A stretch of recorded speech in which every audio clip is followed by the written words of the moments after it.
Que a graça e a paz de nosso Senhor e Salvador Jesus Cristo seja com todos. Estamos chegando aqui, Pastor Mauro Alves, Apologética em Foco, para mais uma aula do assunto que nós começamos a falar ontem. Por que sofre o justo?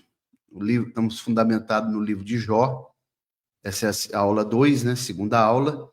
E nós vamos estar trazendo aqui esse assunto muito emblemático, muito relevante, né? É um livro muito profundo, o livro de Jó. Primeiro livro da Bíblia, né? Não obstante não estar inserido em primeiro lugar no cânon, mas é o primeiro livro da Bíblia, tudo indica que seja. Nós já demos um panorama, né? Uma introdução na primeira aula. Se você quiser, é só entrar lá no nosso canal do YouTube, CETEMA, Centro Educacional e Teológico Ministério Apologético. Esse vídeo depois também vai subir para lá. E nós vamos rodar a vinheta, daqui a pouco a gente volta. Roda a vinheta.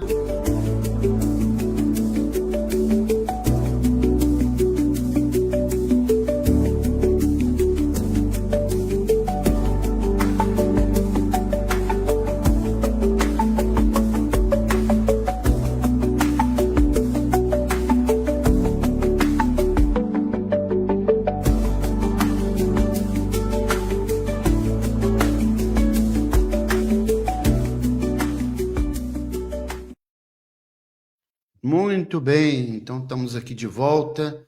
Enquanto isso, eu peço que você que está começando a entrar aí, comece a compartilhar esse vídeo para que nós possamos expandir um pouco mais. Dá um like aí para nós, em nome de Jesus. E nós vamos aqui falando mais um pouquinho, então, sobre o livro de Jó. Eu acredito que no final desse estudo, ele vai trazer muito elevo espiritual para todos nós, muito aprendizado. Haja vista Jó não ser apenas um livro poético, sapiencial, mas também é um livro científico, né? Composto de poesia, de história, e, enfim, o Jó, ele é um poema histórico, né? Também, na verdade, é mais prosa, como eu disse na primeira aula, do que poesia. Falar um pouquinho sobre a estrutura do livro. A estrutura do livro de Jó, ela segue um esquema lógico, né? Literário, literalmente perfeito o livro de Jó, né? Foi escrito tendo um esquema que eu vou citar aqui, vou elencar aqui, um esquema composto de, primeiro, prólogo, né? Prólogo, que é composto numa prosa cristalina e vívida, e sintetiza a existência de Jó antes do seu sofrimento, suas dúvidas, e assim por diante. E também mostra que Satanás, ele vai levantar uma dúvida diante de Deus acerca do caráter de Jó, né? Segundo, ele tem um diálogo também. São 3 diálogos, na verdade, né? Jó discute com os seus amigos acerca do tema principal da obra, que é o sofrimento do justo. Em terceiro lugar, monólogos. 2 monólogos são os monólogos do livro. Eliú, que tem autoridade para repreender Jó, né? Acaba repreendendo ele, afirmando que Deus é inquestionável. E também nós vemos o monólogo de Deus, que acaba de forma indutiva. Ele alega Jó a compreender as reivindicações divinas quanto à provação do justo. Nós vemos lá no capítulo 38, depois nós vamos estar estudando, Deus fazendo muitas perguntas para Jó e Jó não tendo a capacidade de responder essas perguntas. Isto posto e suposto, quero seguir aqui dizendo também, que eu já até falei, mas vou ratificar, que o livro também ele é escatológico, porque ele tem textos, profecias que já se cumpriram e algumas que ainda vão se cumprir, né? Então, Jó é um livro sui generis, é um livro fantástico, e eu te convido para que você possa viajar conosco nesse estudo sobre o livro de Jó. Estamos apenas na segunda aula. Eu acredito que vamos trazer aulas aqui surpreendentes e você vai gostar e gostar muito. Se você não se inscreveu no nosso canal ainda lá no YouTube, faça essa gentileza. CETEMA, Centro Educacional e Teológico Ministério Apologético. Então, nós vamos aqui dar seguimento sobre a questão do livro de Jó. Permita-me ler o texto aqui na Palavra de Deus, no próprio livro de Jó, texto bem conhecido, que nós já lemos ontem. Havia um homem na terra de Uz. Já expliquei que essa terra de Uz é a atual Arábia Saudita, cujo nome era Jó, Ió, né, do hebraico Ió, porque o hebraico não utiliza o J, né, é o Yod, chama Yod, que parece um risquinho, assim, que na verdade tem o som de I. Este era homem sincero, siniceira, sem máscara, sem cera, né, reto, temente a Deus e se desviava do mal. Aí depois vai dar uma descrição das filhas que ele tinha, da quantidade de ovelhas, 7.000 ovelhas, 3.000 camelos, 500 juntas de boi, 500 jumentas, muitíssima gente ao seu serviço, era um homem que tinha muita gente trabalhando para ele, de maneira que este homem era o maior de todos os do Oriente. Aí o verso 4, que é muito interessante, há muito debate sobre isso, e muita discussão, inclusive alguns teólogos até afirmam que, observe o verso 4, iam seus filhos e faziam banquetes em casa de cada um no seu dia. Eles acreditam que aqui os teólogos, os eruditos, são festas de aniversários que esses jovens faziam, né? E enviavam e convidavam suas 3 irmãs e comeram e beberam com eles. Então, aqui, alguns teólogos acreditam que eles faziam não somente festas de aniversário, mas também que era regado de orgias. Isso é um debate que há na academia, né? É claro que nós não temos como bater o martelo, afirmar aqui, mas me parece, numa inferência do próprio texto, que isso acontecia mesmo, porque no verso 5, a Bíblia diz que Jó, ele sucedia, pois, que tendo decorrido o turno de dias de seus banquetes, enviava Jó e os santificava, e se levantava de madrugada e engrandeceu, e levantou de madrugada e oferecia holocausto, segundo o número de todos eles, porque dizia Jó, porventura pecaram meus filhos e blasfemaram de Deus no seu coração. Assim o fazia Jó continuamente. Observe que Jó, ele fazia holocaustos, ofertas, holocaustos ao Senhor, justamente preventivos, imaginando ele que os filhos poderiam ter pecado. Então, por isso que aqui dentro desse contexto, numa inferência, muitos teólogos acreditam que eles não apenas faziam festas de aniversário, mas também que era regado de orgias. Então, irmãos, aqui é apenas uma introdução para a gente começar, né? E essa pergunta fica para que nós possamos refletir: por que sofre o justo?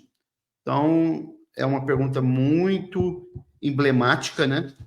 Muito interessante. Aí nós vamos ver o diálogo que vai acontecer aqui a partir do capítulo 2. Nós vamos ver o diálogo que vai acontecer entre Deus e o adversário das nossas almas, né? Então, observem aqui. No capítulo 1 já vai haver esse diálogo, né? Capítulo 2, isso continua. Então, observe a partir do versículo 6, que aqui eu quero pontuar algumas coisas. Capítulo 1, versículo 6. E vindo um dia que os filhos de Deus, aqui nós sabemos que os filhos de Deus, né? No texto hebraico aqui, provavelmente são os anjos, vieram apresentar-se perante o Senhor, veio também Satanás entre eles. Então, aqui também é um outro debate. Muita gente pergunta se Satanás teria acesso ao céu, e a isto respondemos que não. Esse diálogo está acontecendo entre Deus e Satanás, cada um na sua esfera, porque onde Deus está, Satanás não pode estar, mas aonde Satanás está, Deus está, haja visto ele ser onipresente e estar em todos os lugares ao mesmo tempo. Quando nós olhamos, aí eu pergunto para você, Satanás foi expulso, né, do céu. Se você expulsar alguém da sua casa, você deixa ele retornar lá? Nós até poderemos deixar, né, depois de conversar, de haver um entendimento, mas no caso de Deus, não. Quando a gente olha lá no livro do Apocalipse, no capítulo 12, o versículo 10, permita-me ler juntamente com você, Apocalipse, capítulo 12. É um texto muito interessante, o versículo 10, diz assim a palavra do Senhor. Observe. E eu vou ler o 9 também. Foi precipitado o grande dragão, a antiga serpente, que se chama o Diabo, e Satanás, que engana todo mundo, ele foi precipitado na terra. Observe que não é por terra, como aconteceu em Isaías, capítulo 12, versículo 14. Ou melhor, 14, 12. Lá ele foi destituído do cargo, destituído de uma posição hierárquica, né? Foi lançado por terra. Aqui ele é lançado na terra, que está linkado com o capítulo 9, como uma estrela cai do céu na terra, na grande tribulação.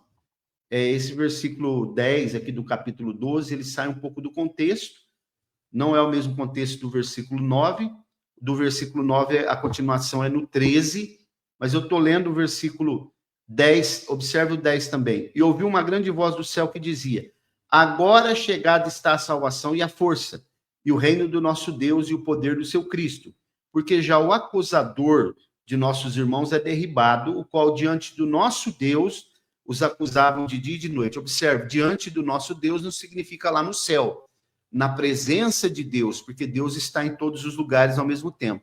Então, no caso lá de Jó, um dia que os filhos de Deus vieram apresentar-se perante o Senhor, trazer relatório para o Senhor, se apresentar para adoração, veio também Satanás no meio deles, não significa que Satanás entrou lá no céu. Isso há debates também, mas o próprio texto, as questões do texto hebraico nos levam a entender isso. Então, irmãos, vamos continuando aqui, voltando para o livro de Jó. Se você puder acompanhar aí comigo, Jó capítulo 1. Nós vamos ver aqui agora o diálogo que vai haver entre Deus e Satanás, né? Verso 7 diz assim: então o Senhor disse a Satanás: de onde vens? E Satanás respondeu ao Senhor e disse: de rodear a terra e passear por ela.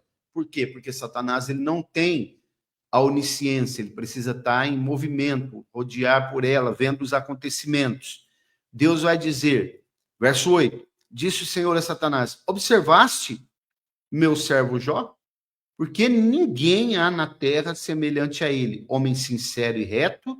Aqui Deus vai trazer as qualidades de Jó, como tem no próprio versículo 1, que é narrado aqui pelo escritor do livro de Jó, que provavelmente é Moisés, e Deus aqui vai falar agora, no versículo 8, né, as mesmas 4 qualidades que eu expliquei ontem, né? Olha, observem comigo no versículo 8. Homem sincero, sem cera, sem máscara, reto, temente a Deus e se desvia do mal. Perceberam que são 4 qualidades e que Satanás também atacou ele nas 4 áreas da sua vida. Área emocional, área financeira, na área familiar e na sua área física, que foi a última, né? Que geralmente Satanás ele ataca em 4 áreas da vida. Por isso que muitas pessoas dizem, parece que as coisas acontecem tudo de uma vez só, de uma só vez.